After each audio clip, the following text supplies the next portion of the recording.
Let us look at some direct methods for the solution of a phi equal to b. So we will call this as direct methods for linear equations.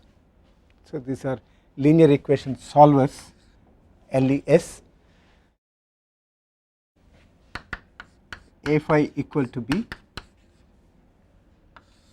and as we have said earlier, all the coefficients a are known and all the coefficients of b are known. Therefore, this constitutes a linear equation, a set of linear equations. And we also mentioned that a direct method is a method in which after a finite number of steps you get the overall solution. We mentioned several methods. The first method that we need to look at, we need to mention for the sake of completion, is the Cramer's rule, in which phi I is given by ai by determinant of ai by a, where ai is the coefficient matrix A here, in which the ith column, where I represents the variable that we are looking for, the ith column is replaced by the column vector b. So you have to replace the ith column by column vector b and find the determinant of the resulting matrix and divide that by the determinant of the coefficient matrix. So this method is taught in all high school syllabus courses, and the advantage of this method, that this will work for any non-singular matrix A, is outweighed by the difficulty of this for large matrices. The number of mathematical manipulations, mathematical operations for this method is n plus 1 factorial, where n is the number of variables that we have. So if n is 30, the number of mathematical operations n is of the order of 10 to the power 33. Okay, so if you have a speed of mathematical operations of 10 to the power 12 per second, this would take the time taken for the solution of 30 equations using this method would be 10 to the power 21 seconds. Okay, so that's a very huge number. That is 10 to the power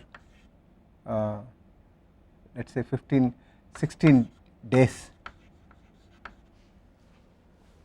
So this way, this method we mention it for the sake of completion, and especially in cases where n is very small, maybe this method would can still be used. If you have n equal to 4, maybe this method is much easier, and n equal to 3 we can use these kind of methods. Okay, the most general method that one can recommend is a Gaussian elimination method.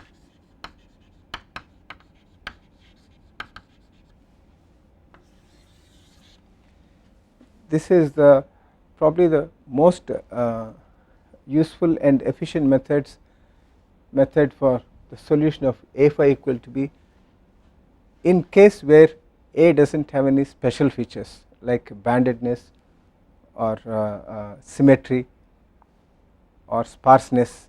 So in such cases, when A is almost fully populated without any specific structure, diagonal structure or other structure symmetry, in such a case this can be taken to be the most efficient method.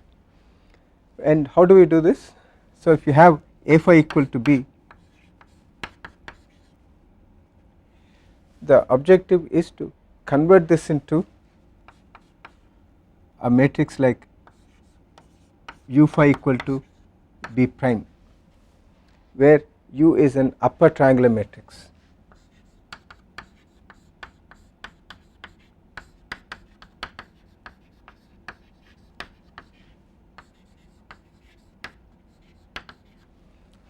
and upper triangular matrix is of if A is like this,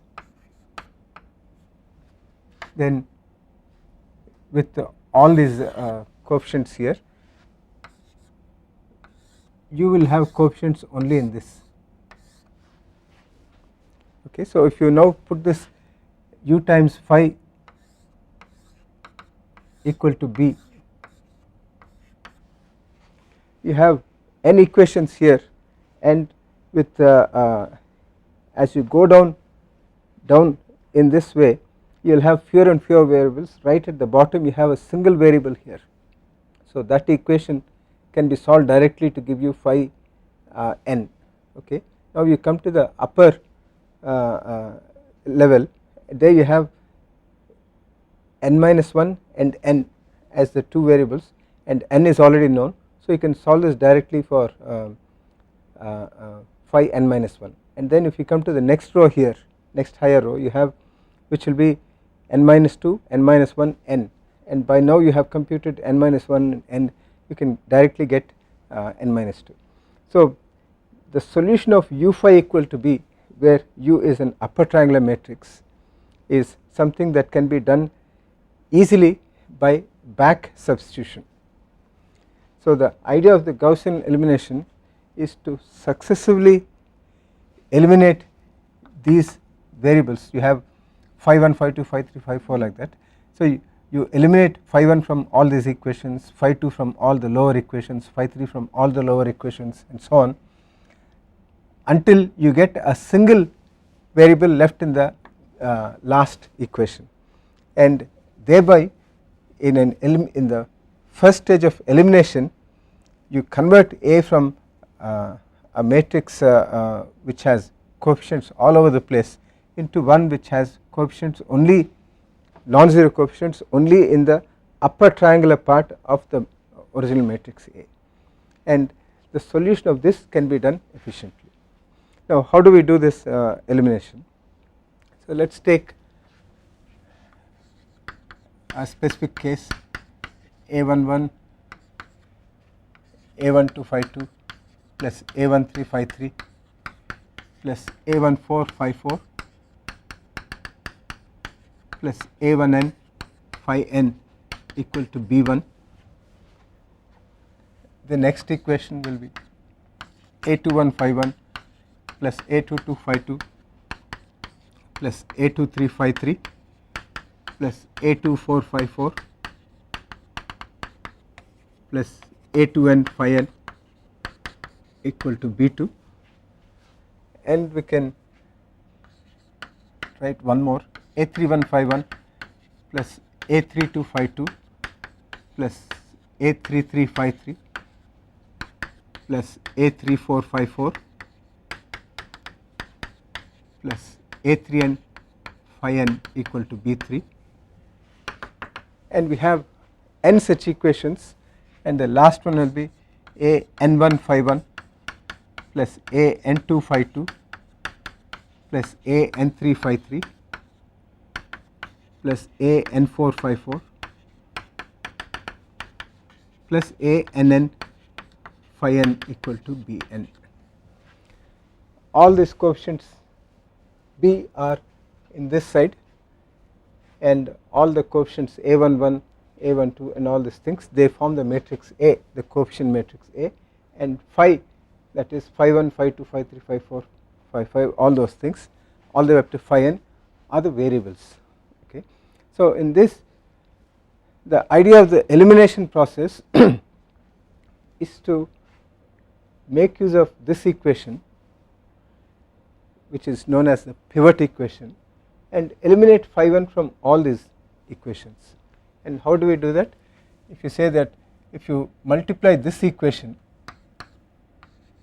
by A21 by A11 and subtract from this equation, then you get, this term will be A21 by A11 times A11, so this A11 will cancel out, and what you have is A21 phi 1.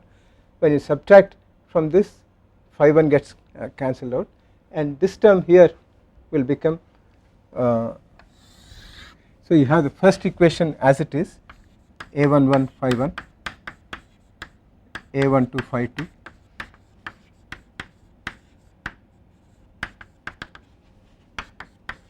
plus A1n phi n equal to B1, and here this becomes 0 because we have cancelled this out, and this equation here will become, you are subtracting this from this multiplied by A21 by A11.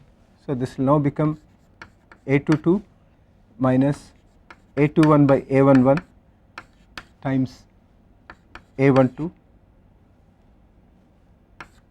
phi 2. And similarly this one here, okay, this is what we have, this A23 will become plus A23 minus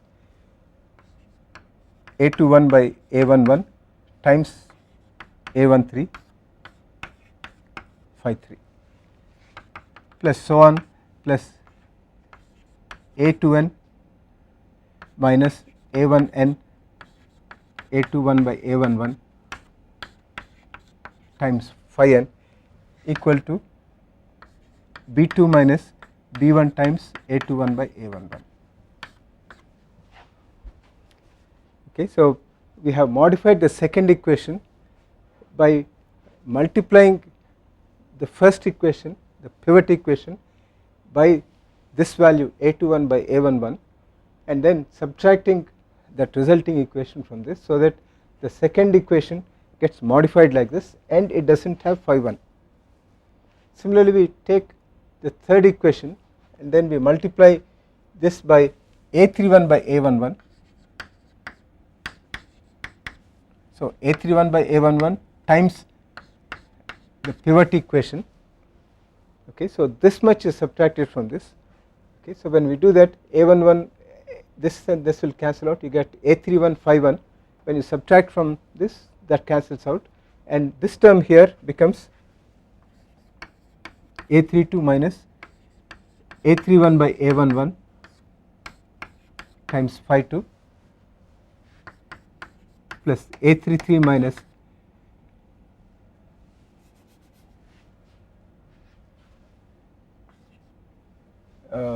okay, we are A13 by A31 by A11 times phi 3 plus A3n minus A1n times A31 by A11 times phi n equal to B3 minus B1 times A31 by A11.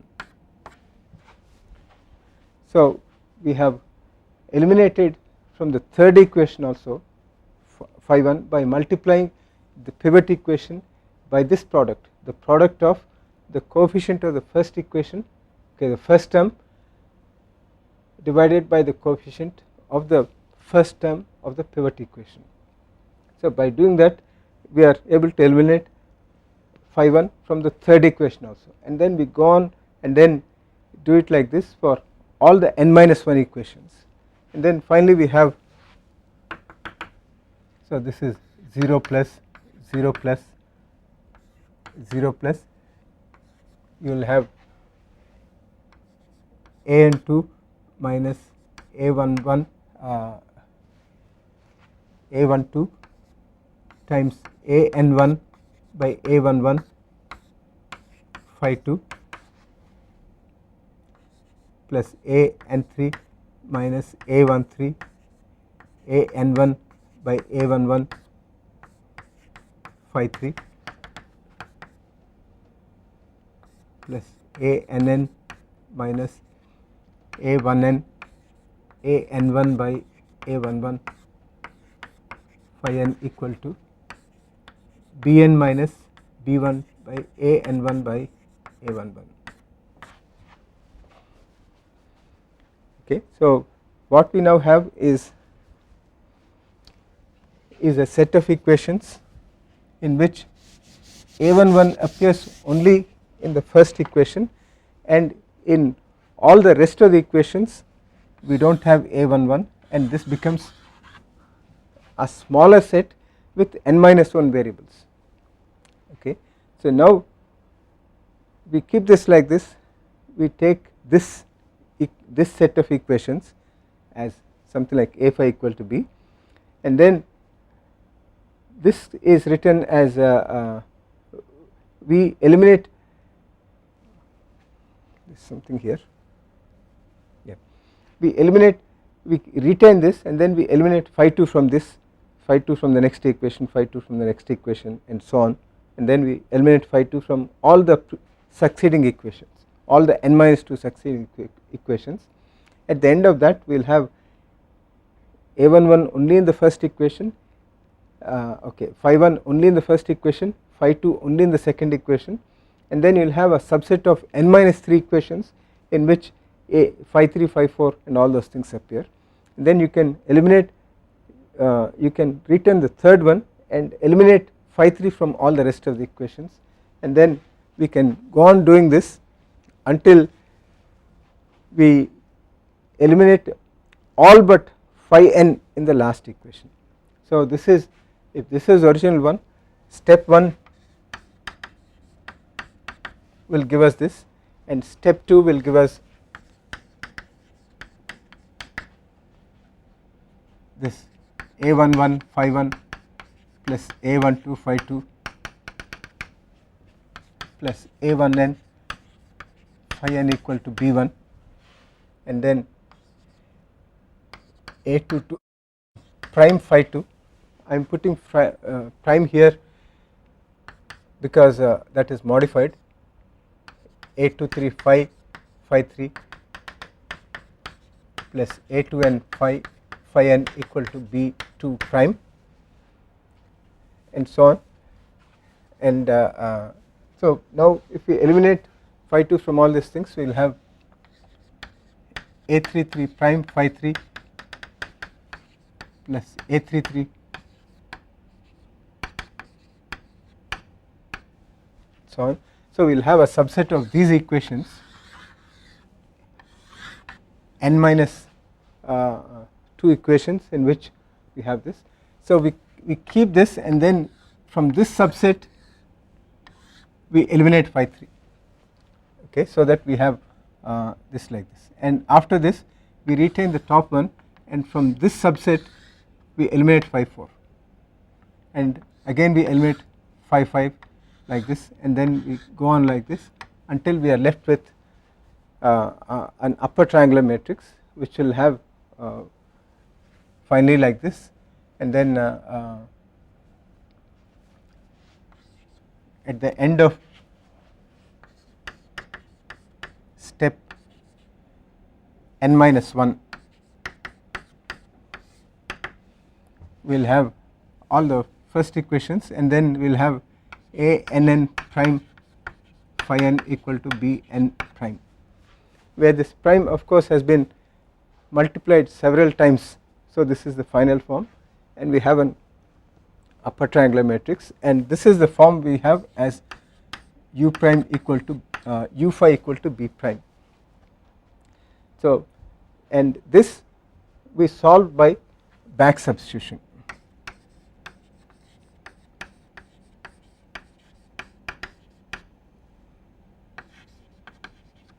Okay, so we solve this for phi n equal to b n prime by a n n prime, and then above this we have a n minus 1 prime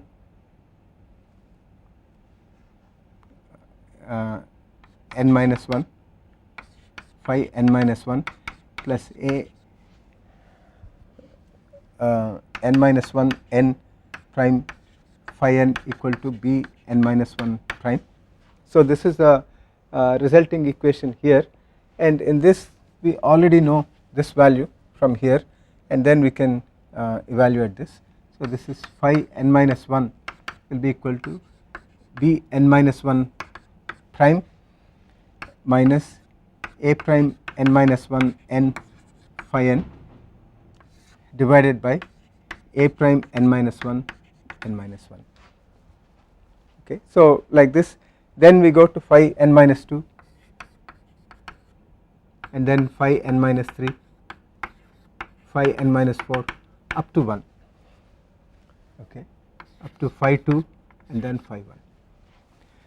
So we have in the Gaussian elimination we have a forward elimination stage in which we operate on n minus 1 equations to eliminate phi 1, and then we operate on n minus 2 equations to eliminate phi 2, okay, and then n minus 3 equations to eliminate phi 3, like that, and then we ultimately end up with an upper triangular matrix, and that upper triangular matrix is solved by back substitution from the bottom row up to the first row in a series of substitutions of values of variables which are already determined.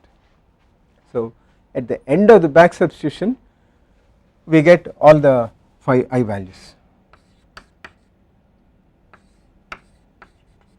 are all known at the end of the back substitution.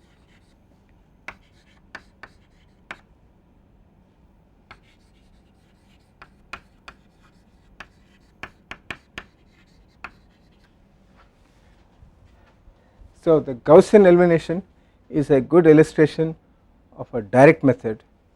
You have a series of orchestrated steps by which you successively eliminate phi 1, phi 2, phi 3, phi 4 in a time consuming tedious calculation procedure to convert A into an upper triangle A phi equal to B into an U phi equal to B prime, and this is then solved efficiently by a back substitution process. And what is the number of mathematical operations? We have said that for the Cramer's rule it is n plus 1 factorial. This looks like a very tedious thing, you have to do so many multiplications and so on. We can make an estimate of this. For example, to do the first step we have this, we have to multiply, we have to determine this coefficient here with which we are multiplying each term here and then subtracting it. So we need one multiplication here, and then we want to we know that this is going to be 0 because we have done this. So from all these n minus 1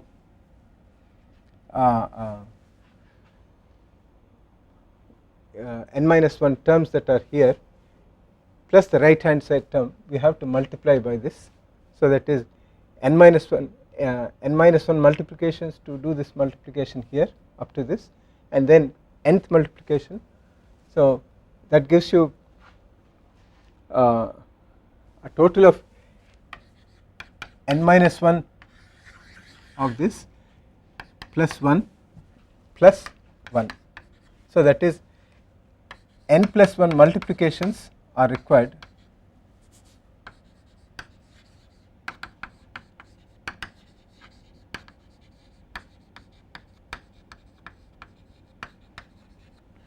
to eliminate phi 1 from one equation.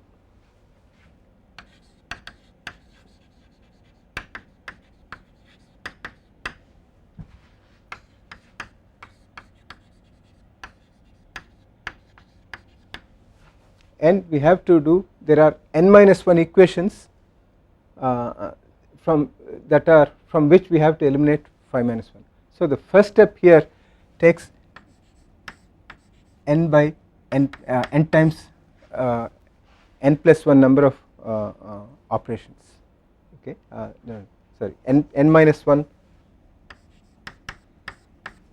number of equations are there in which to eliminate phi 1, and for each elimination we require n plus 1 terms. So this is for the first step, and for the second step of course we have a smaller set, so we have one less number of equations to deal with. So the second step will require n minus 2 elimination, row elimination, each requiring n multiplications, and then the third one will require n minus 3 times n minus 1 plus so on all the way up to when we have only one thing here, and then we have two multiplications for the last one. Okay, so the total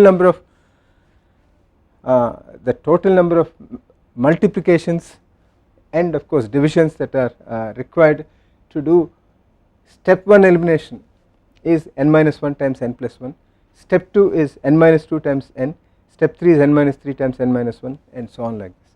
So the total number required is the sum of all these things. So we can write this as sum of I times I plus 2, this where I goes from 1 to n minus 1. If you want to get exactly this, then this thing here is probably wrong, because this is 1 and 3, so this must be 3 and 1, in which case this will be correct, because the difference between these two is 2, so this will be 1 and 3. Obviously because in the last equation we have this term and then the phi n coefficient to be determined and the b coefficient to be determined, so it is 3 times 1 here, so this formula works. So the total number of mathematical multiplications and divisions required for the elimination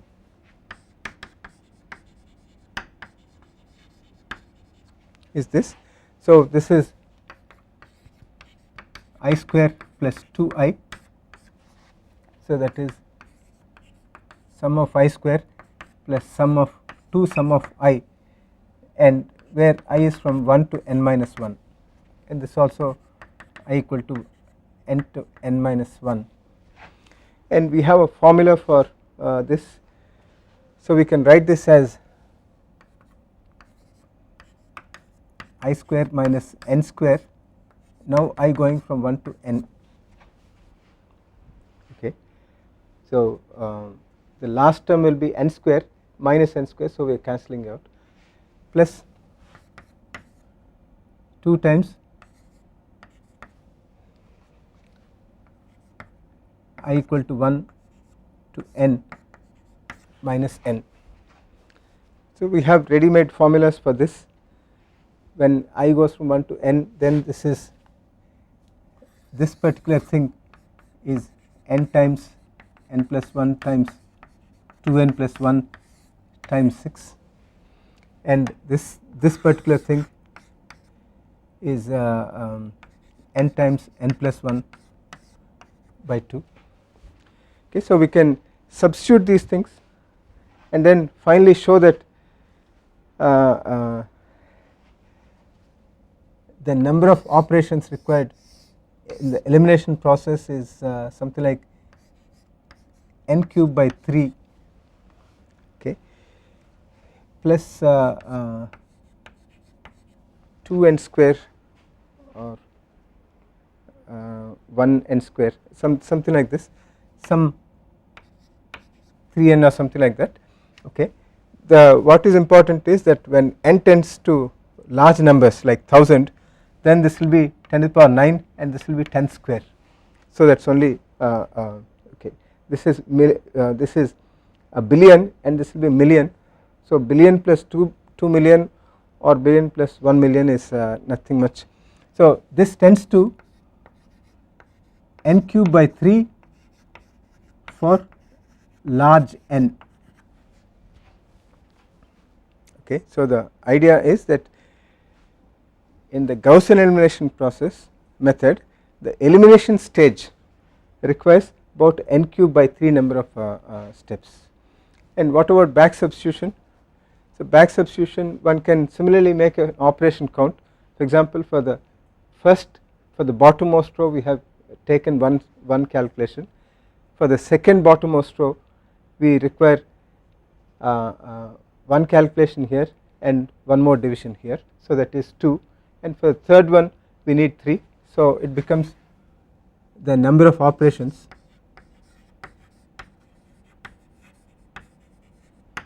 is 1 plus 2 plus 3 up to n.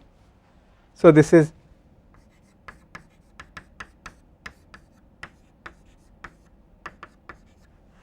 okay, so this is n square by 2 plus n by 2 like this, and so for large value of n the back substitution takes only n square and the forward substitution takes n cubed. Okay, so the point that we are trying to make is that for the entire solution, for the Gaussian elimination solution, the number of multiplications or divisions required is of the order of n cube by 3. And what is also important to note in this is that the solution phi I is obtained only after we do the elimination process and then the back substitution, and the back substitution constitutes only a small fraction of the overall computation required, because the elimination process requires n cube number of operations and back substitution requires only n square number of operations. So a small fraction, if n is 1000, then only 0.1% of the time is required for back substitution, and 99.9% effort is required for the forward elimination process. And when n is even larger, that fraction correspondingly decreases.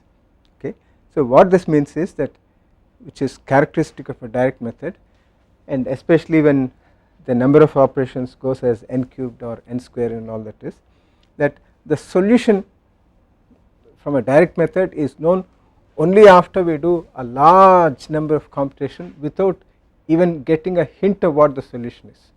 Only after we do the 99.9% of the overall solution of it do we get any idea of what the solution is. Okay, there is no intermediate guess, okay, estimate of what the solution is, and that is the disadvantage of a direct method when we want to incorporate this in an overall iterative procedure. Typically we have seen that in the method that we have been using for the simultaneous solution of the coupled equations of the Navier-Stokes equations, we make up the a phi equal to b by making some estimates for example v and w and p when we want to solve the u momentum equation. Okay, so that means that this solution, this a phi equal to b, has coefficients which are determined but which are not fully correct.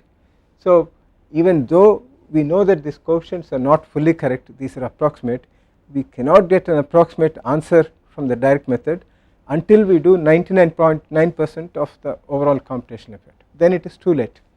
Okay, so that is a disadvantage that a direct method typically has. Even though that is the case, the direct method has the assurance that no matter what the structure of A is, as long as there is a unique solution, that is, as long as the determinant of A is not 0, we can be confident that this method will give us a solution. Okay, so we have the assurance of the widest possible applicability of the Gaussian elimination for the solution of a phi equal to b. You do not have to worry whether diagonal dominance is there or if it is not there. So that kind of condition is not. Another feature of the Gaussian elimination method is that we can see that in step 1, when we want to eliminate phi 1, all the coefficients of the lower things are getting multiplied by a1 a21 and then divided by a11 like this, and then you are doing subtractions, and then once you come to the third next step, even this a33, which was originally modified to eliminate phi 1, is now again modified by division and multiplication by some other numbers to eliminate phi 2. Okay, and when you go to the next step, the phi 4 coefficient here, which is already modified for phi 2 and phi 1, is again modified by further multiplications. So as you go further and further down, each coefficient is modified several times by multiplication and division like that. So unless you are careful, you can the round off error in representing these numbers will become intolerable when you have finite precision of arithmetic and when you have large number of equations. So that is why, in order to reduce this error, strategies like what is known as the pivoting, various pivoting strategies